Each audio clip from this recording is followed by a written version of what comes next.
Assalamualaikum warahmatullahi wabarakatuh.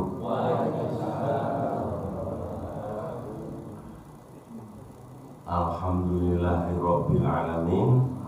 Wassalatu wassalamu ala asrofil anbiya'i wal mursalin wa ala alihi wa sahbihi ajma'in.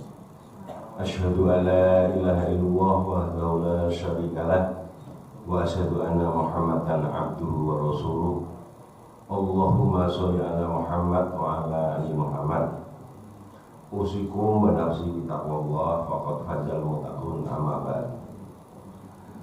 Bapak-bapak, ibu-ibu, saudara sekalian, yang utama marilah kita selalu bersyukur kepada Allah atas semua nikmat dan karunia yang kita terima, dan berharap mudah-mudahan kita menjadi hamba Allah yang pandai mensyukuri nikmatnya.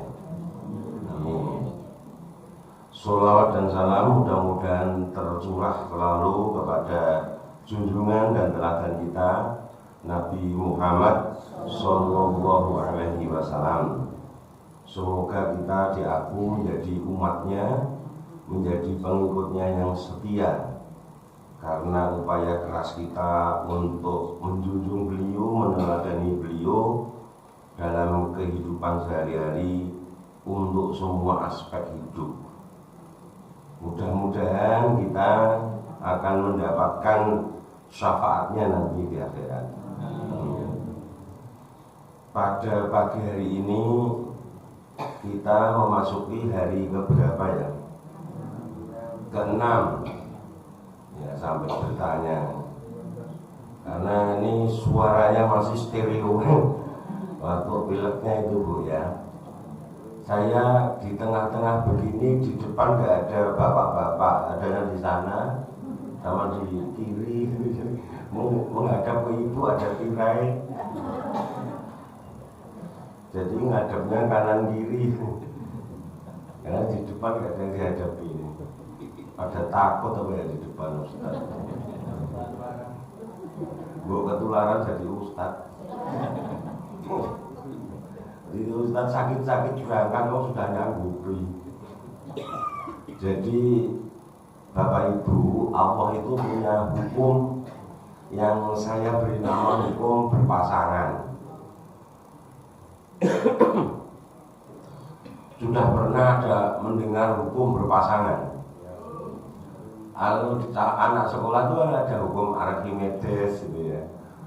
Kalau di IPA ya ada hukum Pascal, Newton. Kalau di biologi ada hukum Mendel, begitu dan seterusnya. Jadi kalau ada hukum berpasangan mestinya juga boleh, tapi mungkin tidak diakui dunia. Jadi dasarnya itu ada di beberapa ayat Al-Quran. Paling tidak saya ada di 3 ayat, yaitu yang pertama dalam surat Az-Zariyat ayat 49, kemudian surat Yasin ayat 36, dan di surat Az-Zukhruf ayat 12. Bunyinya begini. Yang surat Az-Zariyat 49 itu wa min kulli syai'in khalaqna zawjaini la'alakum tadzakarun. Sekaligus yang dalam surat Yasin, subhanalladzi khalaqna azwaja kullaha mimma tumbitul ardu wa fi anfusihim wa mimma la ya'lamun.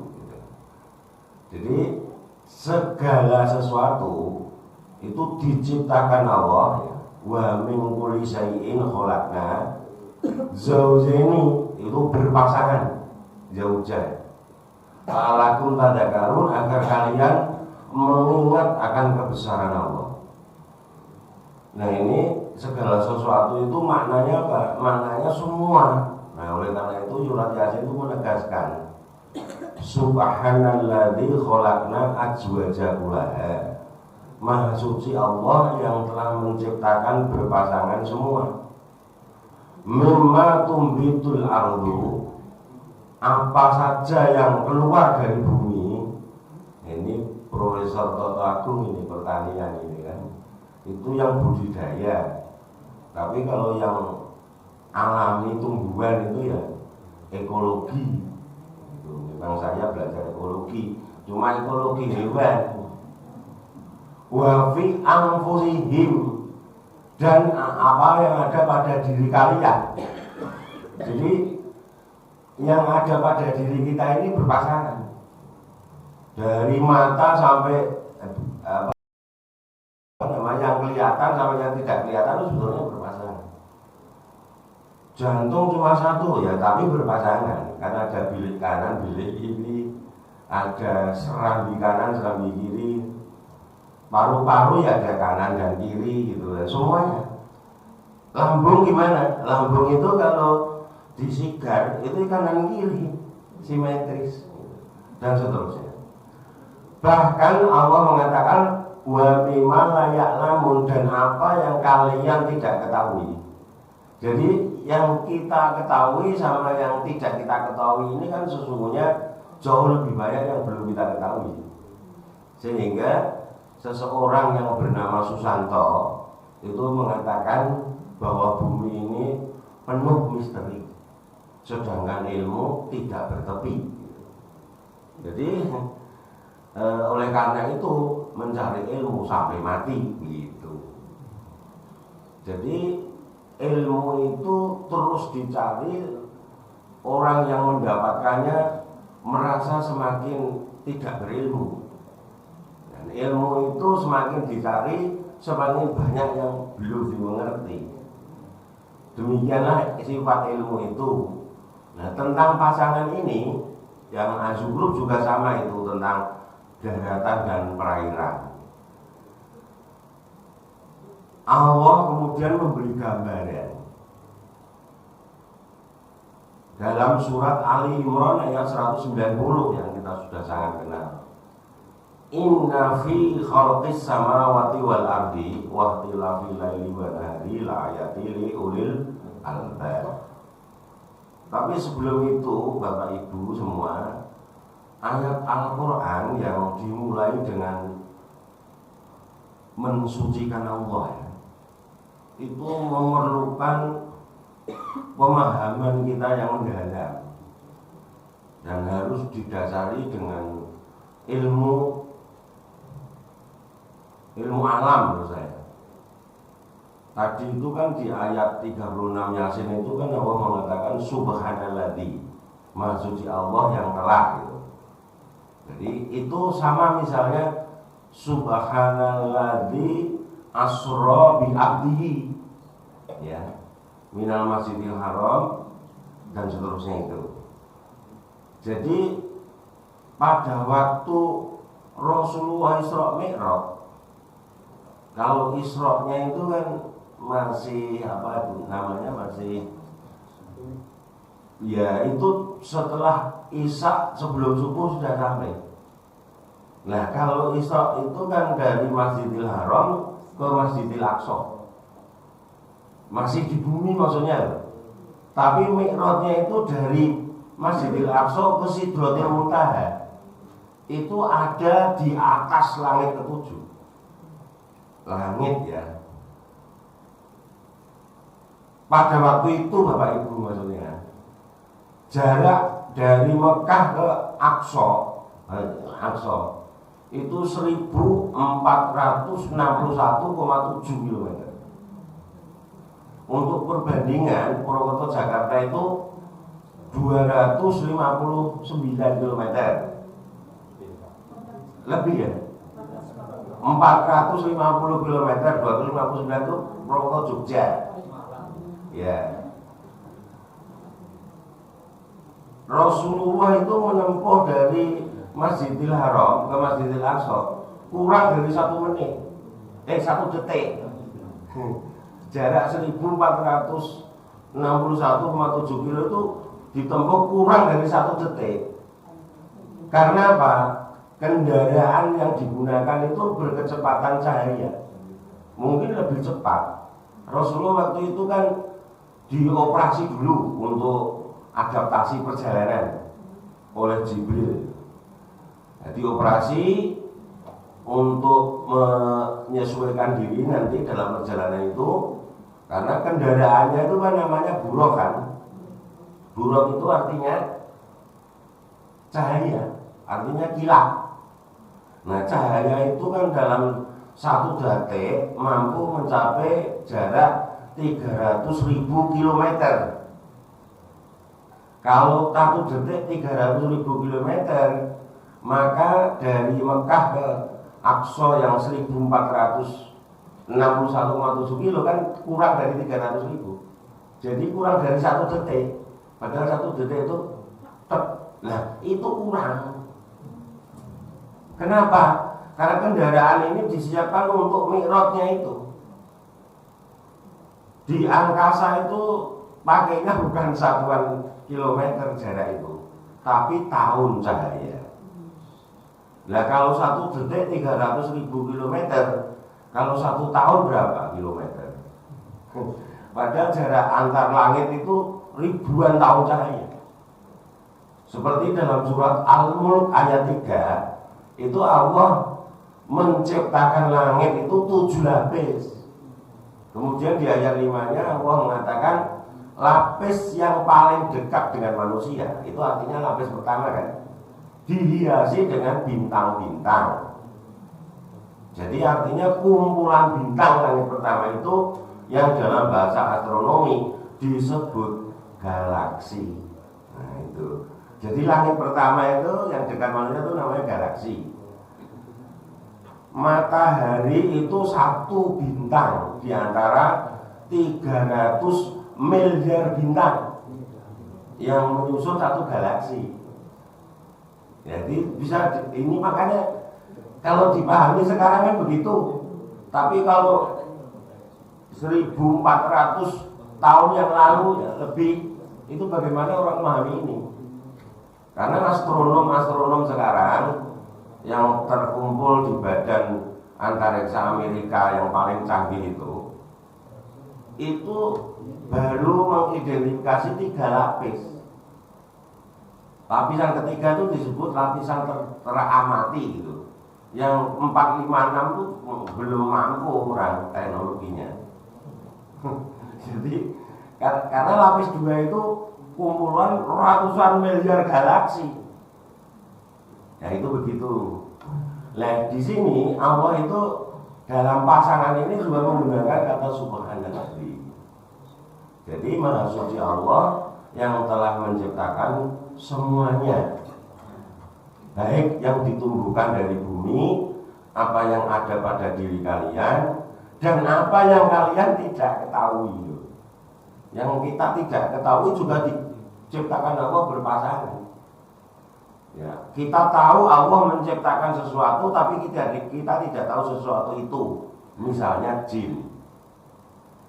Jin kan jelas diciptakan Allah yang tujuannya untuk mengabdi kepada Allah. Sama dengan manusia. Karena ayatnya itu wa ma khalaqtul jinna wal insa illa liya'budun. Ada yang pernah lihat jin di sini?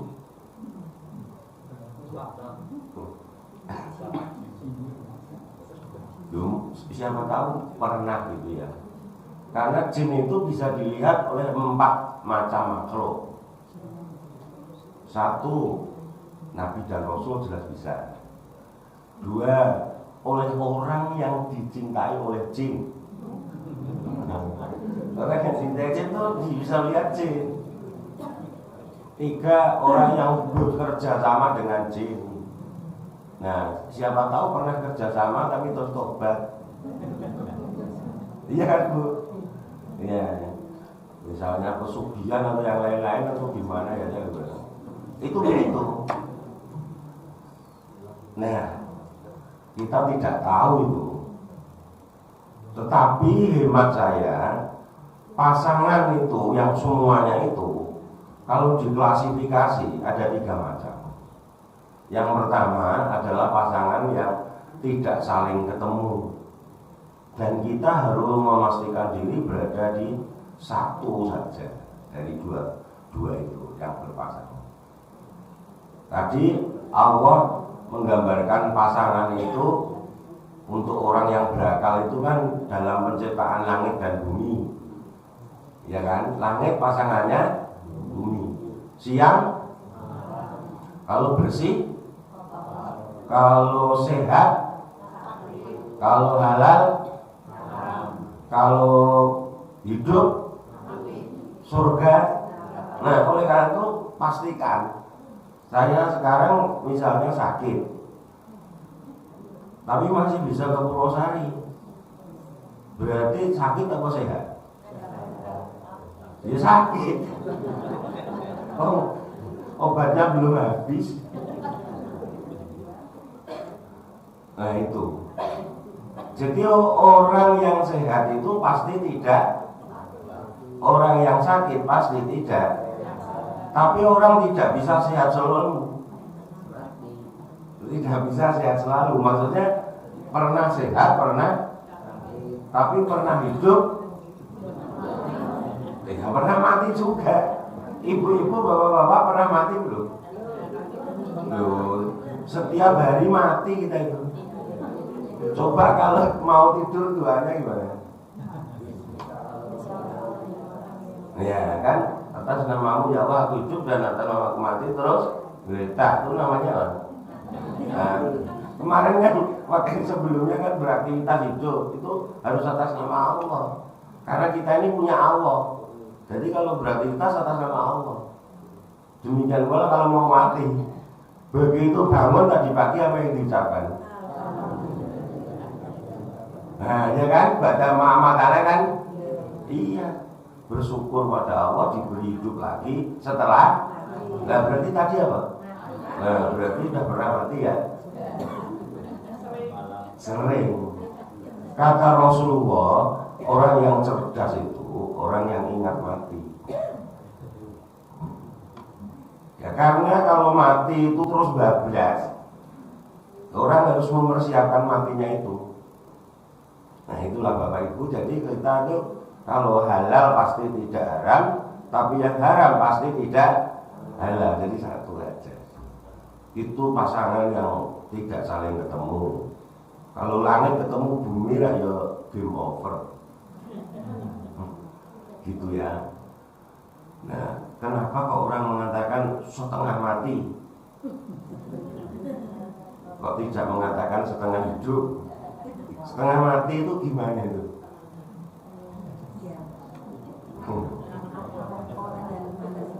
Lah kamu orang mati kan tidak hidup.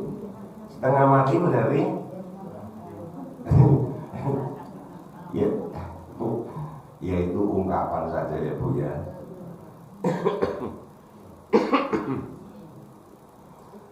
Yang kedua itu pasangan yang saling mendukung, yaitu pasangan antara tamu dan tuan rumah, atau orang yang utang dan yang diutangi. Bapak Ibu pernah utang belum? Sering. Ditawari pasangannya Bu. Apa Bu? Oh, ini tidak usah cash Pak, 10 kali boleh. Nah orang yang utang itu segera dilunasi. Ya. Nanti kalau diatur, orang saya itu beli motor baru itu malah ditawari suruh kredit. Iya kan Pak? Lu saya mau beli cash ini saya bilang. Tidak 1, 2 saya bilang gitu. Masih sana. Bikin orang didik pondok penutangnya. Kalau nggak punya uang nggak beli saya. Sebabnya itu karena ada maunya disuruh utang itu. Ada ribanya. Ya gitu. Nah, saya ada kisah sedikit ya. Ketika pertama kali saya bangun rumah itu dibantu banyak teman, termasuk salah satu itu pengusaha bangunan. Semua kusen satu rumah itu dari beliau. Sedangkan pintu jendelanya itu dari teman yang lain. Karena beliau memang pengusaha jati, khusus jati. Sekarang sudah tidak usaha lagi. Teman saya itu. ketika saya punya utang itu saya sering silaturahmi ke rumahnya, menyampaikan permintaan maaf karena belum bisa. Nah, kata teman saya, enggak apa-apa Mas Santo, silaturahmi sini senang bisa ngomong-ngomong gitu, ngomong bermanfaat gitu. Tapi saya berusaha sebagaimanapun secepatnya saya lunasi. Suatu ketika ya alhamdulillah ada rezeki sesuai nota, saya bawa uang, saya sampaikan ke rumahnya, saya sampaikan bahwa saya mau lunasi utang saya ini. Terus dihitung, oh iya betul, sudah lama itu, mungkin setahun lebih rumahnya sudah ditempati ya. Setelah itu dibagi dua, yang separuh dikasihkan saya lagi. Nah itu kok bisa begitu, gimana ya? Wis sudah lama. Saya juga pernah dimodali untuk membuka usaha. Sudah beberapa tahun ada konflik saya dengan yang punya tanah. Nah saya sampaikan dengan pemodal saya itu, ya udah usah diteruskan Pak Santo daripada banyak fitnah. Tetapi nanti gimana Pak itu? Ya udah nggak masalah. Nanti kalau itu dijual lagi aja, tentang bangunannya itu, dan masih bisa dijual itu. Terus ya saya ikuti aja. Terus saya kembalikan. Itu jangan dipotong, tidak semuanya malah. Ya, saya juga tidak. Nah itu jadi kita itu tadi yang penting itu berusaha agar sehat. Tapi kalau memberi sakit ya alhamdulillah kan.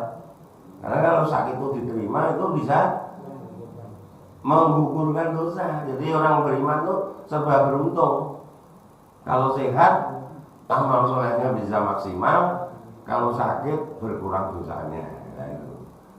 Kita terima, tapi kita pilih satu yang halal saja, yang baik saja, yang bersih saja, dan seterusnya. Nah kalau berada di pihak utang, segeralah sama. Tapi kalau diutangi, saya pernah juga diutangi. Terus yang utang tuh datang ke rumah, bawa uang tapi apa namanya Pak, receh itu karena dia jualan apa namanya, ya semacam gitu. Saya bilang, kamu sudah lapang betul ya? Sudah, dosen jujur tenanan. Yaitu memang saya paksakan, ya jangan. Kalau belum longgar, pakai aja dulu. Nanti buktinya kalau kamu sudah longgar, nyaurnya saya tidak pakai receh, saya bilang gitu. Jadi banyak kan. Ada receh klinting, ada ribuan, ada 2.000-an. Buktinya kalau kamu longgar itu nyaurnya nggak pakai receh begini, udah dipakai lagi di apa namanya, digunakan lagi gitu. Jadi memang tidak kemana-mana. Kita beramal baik itu kembali pada diri kita. Nah kalau kita pasangan yang utang segera nyaur, kalau yang diutangi longgarkan, ya serba enak kan. Kalau orang Islam begitu kira-kira gimana? Sekarang yang terjadi begitu apa tidak Ibu-ibu? Loh berarti orang Islam di mana?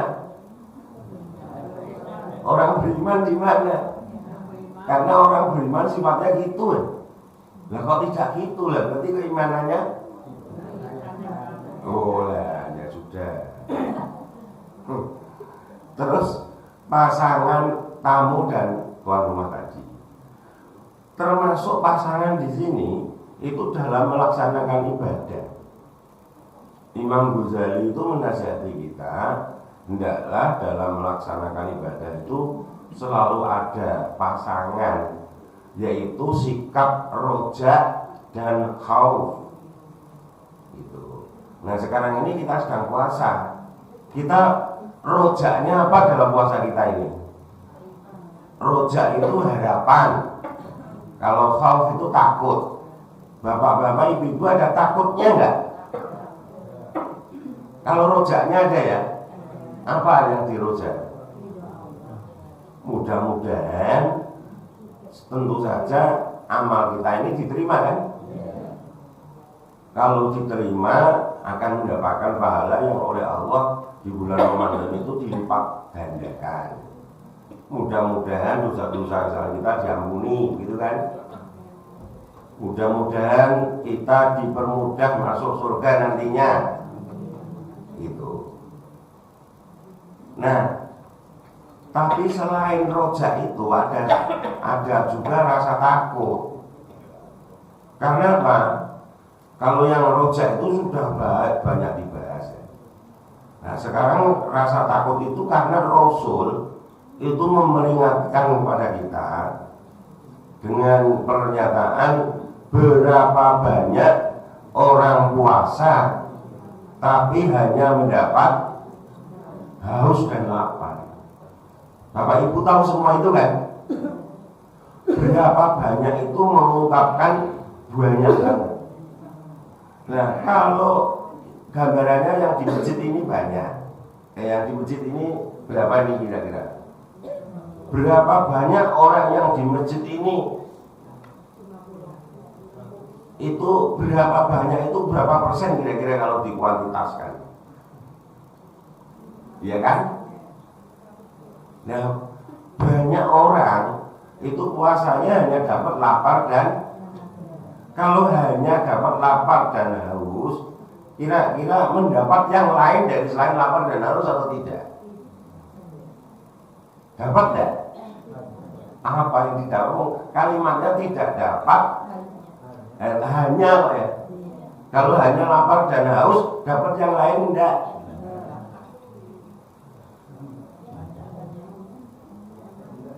Iya kan? Jadi hanya dapat lah. Berarti umat Muhammad itu yang puasa banyak.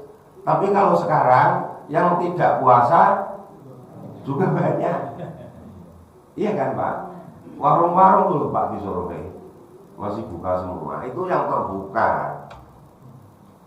Jadi umat Muhammad itu banyak yang puasa, banyak yang tidak puasa juga. Nah yang puasa itu banyak yang tidak mendapatkan sesuatu kecuali lapar dan haus. Nah, saya itu mau renung-renung ya, kok kenapa tidak dapat ya, kecuali hanya lapar. Jangan-jangan syarat dan ketentuannya tidak terpenuhi. Jadi syarat itu harus dipenuhi sebelum pelaksanaan kan? Syarat sholat apa? Wudu kan? Kalau orang tidak punya wudu, sah nggak sholatnya? Mendapat sholat enggak?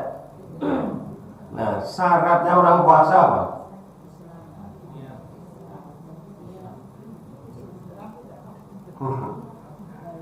Yang disuruh untuk puasa oleh Allah itu orang Islam atau orang beriman? Orang Islam itu pasti beriman atau tidak? Tidak. Kalau beriman pasti Islam. Coba kita lihat Al-Hujurat ayat 14. Ya, sekelompok orang Arab Badui itu datang kepada Rasul mengatakan kami telah beriman. Tapi dijawab oleh Rasul, kalian belum beriman. Ya, karena iman itu belum merasuk ke dalam hati kalian. Adapun apa yang sudah kalian lakukan, Allah tidak menyia-nyiakan. Tentu tetap ada balasan. Sudah poso, sudah kok tidak dianggap beriman. Itu. Nah kan terus timbul pertanyaan, nah, siapa sesungguhnya yang beriman? Nah Allah berikan takrif atau definisinya di ayat 15-nya. Innamal mu'minuna alladzina amanu billahi wa rasulihi summa lam yartabu wa jahadu bi amalihim wa anfusihim fi sabilillah ulaika humus shadiqun. Jadi perintah puasa itu kan kepada orang beriman. Ya ayyuhalladzina amanu. Jadi di dalam Islam Bapak Ibu itu ada 3 kategori, yaitu muslim, mukmin, muttaqin. ya kan? Itu harus ada pada kita semua kalau pengen selamat dunia akhirat.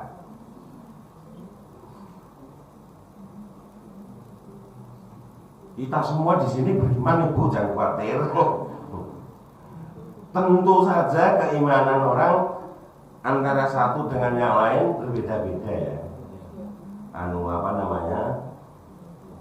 Kuat atau tebalnya itu. Jadi ada definisi, ada ciri. Ya, kalau definisinya Allah katakan di situ innamal mu'min, itu pakai huruf-huruf tauhid. Saya belajar bahasa Arab sama teman saya Dr. Mahfud, Dekan Fakultas Agama Islam di UMP sana. Itu menyatakan sesungguhnya dan hanyalah. Nah, sehingga maknanya menjadi sesungguhnya orang-orang beriman hanyalah mereka yang beriman pada Allah dan Rasulnya. Jadi orang mukmin, orang beriman itu orang yang menegakkan syahadatnya. Nah, tegaknya syahadat itu kalau terbebas dari kemusyrikan. Nah, syirik itu ada yang disebut syirkul akbar dan syirkul asghar. Ada syirik besar dan syirik kecil. Riya itu perbuatan syirik tetapi asghar. Ya kan? Riya itu apa? Perbuatan yang dilakukan dengan niat selain Allah. Itu.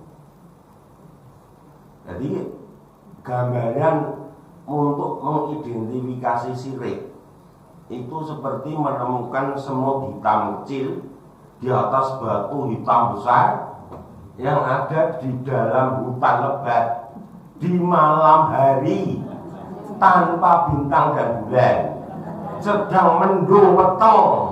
Enggak, itu yang belakang tambahan saya. Itu gambarannya. Tetapi orang beriman itu mampu membedakan diri. Maka hidup itu sebetulnya sebuah perjuangan, tidak mudah. Itu al-hayatul jihad. Hidup itu adalah jihad, berjuang. Nah, maka definisi yang kedua itu sumalam yatabu, tidak ada keraguan. Tidak ada keraguan terhadap apa? Ya terhadap imannya. Nah, rukun iman itu ada 6. Berarti tidak ragu terhadap Allah. Selama ini kita masih ada ragu pada Allah atau enggak? Ya, yang bisa jawab masing-masing. Ya kan? Yang paling tahu itu Allah dan diri kita masing-masing.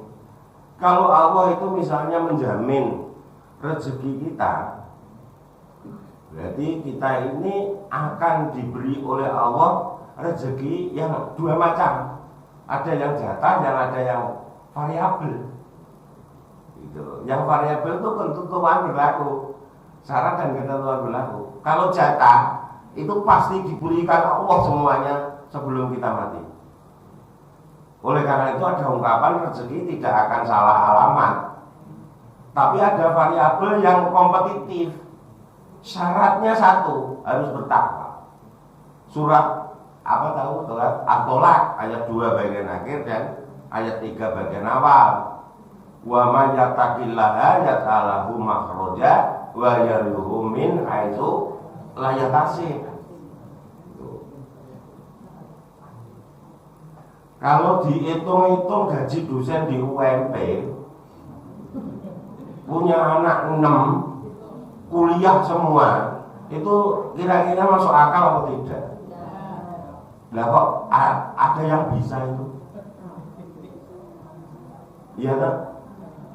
Ya lemu-lemu gede-gede. Orang kurang gizi, sekolah ya tutup. Semua. Itu kalau bukan karena Allah yang jamin tidak bisa. Iya kan? Karena Allah sudah menjamin bagi orang takwa itu akan diberikan jalan keluar terhadap masalah yang dimiliki. Allah tidak membatasi masalahnya. masalah apa saja. Semakin takwa, semakin mudah dapat solusi, dan semakin besar rezeki yang akan diberikan dari arah yang tidak disangka-sangka. Jadi rezeki itu tidak harus duit, tidak harus materi. Seperti kita di pagi hari kan diajari Rasulullah doa. Sebelum melakukan segala sesuatu kita berdoa kan. Apa doanya? Allahumma inni as'aluka ilman nafi'an wa rizqan thayyiban wa amalan. Nah, itu rezeki di situ itu bukan rezeki beras atau apa, enggak. Rezeki itu non materi. Jadi begini, kita semua tentu berharap amal kita diterima Allah kan, sehingga kategorinya termasuk amal soleh. Sebab kalau tidak amal soleh, pasangannya adalah amal salah. Karena amal salah tidak diterima. Nah, amal soleh itu ada 3 syaratnya. Yang pertama, dilakukan hanya karena Allah. Jadi puasa kita ini semata-mata ya karena Allah mewajibkan. Sebetulnya kan nggak enak kan puasa. Jujur saja ibu-ibu itu ketika awal puasa itu seneng apa beban? Ya terserah. Oh ya tidak tahu. Ini sebetulnya pertanyaan retorik kan? Ya. Karena manusia itu tidak suka, maka Allah mewajibkan. Hal-hal yang diwajibkan Allah itu yang tidak disukai manusia. Itu ada keterangannya kan? Terus janganlah kamu meminta sesungguhnya apa yang kamu tidak suka. Nah itu begitu. Kalau saya kok puasa itu kok masih jadi beban, berarti iman saya ini belum tingkat wali. Ya, tapi tentu karena perintah Allah itu banyak. Ada yang begitu, jadi ada yang beban, ada yang merasa wajib, ada yang merasa nikmat. Itu karena orang-orang yang dipilih Allah untuk mewarisi Quran dalam surat Fatir 32 ya, itu ada 3 kelompok. Dzalimun linafsi, muqtasid, dan sabiquna bil khair. Jadi orang yang dipilih Allah untuk mewarisi Quran, orang-orang beriman, ini ada yang dzalimun linafsi, mendolimi diri sendiri karena menjadi beban. Ada yang muqtasid yang tengah-tengah, dan ada yang sabiquna bil khair. Itu paling bagus ya, cepat menerima. Jadi begitu Bapak Ibu, ini waktunya ya, durasinya.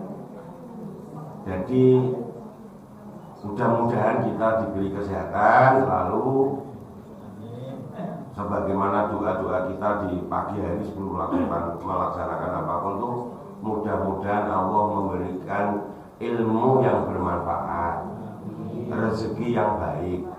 Nah, rezeki di situ itu maksudnya kefahaman atas ilmu. Karena amal itu diterima selain Allah, tadi ada 3. Selain hanya Allah, yang kedua harus dasar ilmu. Dan yang ketiga itu ada contoh dari Rasulullah, itu diterima. Nah, karena ada larangan dalam surat Al-Isra 36 itu, janganlah mengikuti sesuatu apa yang kamu tidak memiliki ilmu dengannya. Berarti yang kita ikuti yang kita punya ilmunya. Dan konsekuensinya itu Islam memfardukan setiap muslim untuk mencari ilmu sepanjang hidup, dari buyan sampai masuk yang tolabul ilmu farodatil ala kulli minal muslimin. Ya, mencari ilmu itu difardukan atas tiap-tiap muslim, begitu. Nah, oleh karena itu Bapak Ibu, kita berdoa mudah-mudahan mendapatkan ilmu yang bermanfaat, rezeki berupa kefahaman atas ilmu itu yang menjadi dasar kita melakukan amal, sehingga amal kita amal yang diterima oleh Allah Subhanahu wa taala. Dan kemudian kita berusaha untuk ikhlas di dalam melaksanakannya, sabar di dalam melaksanakan, dan istiqomah. Ini apa ya? Ya nanti kita lanjutkan, saya masih ada kesempatan sekali ya. Ya, nanti insya Allah kita lanjutkan. Jadi mudah-mudahan amal kita yang kita lakukan semuanya itu berkualitas. Selain diterima itu nilainya bagus.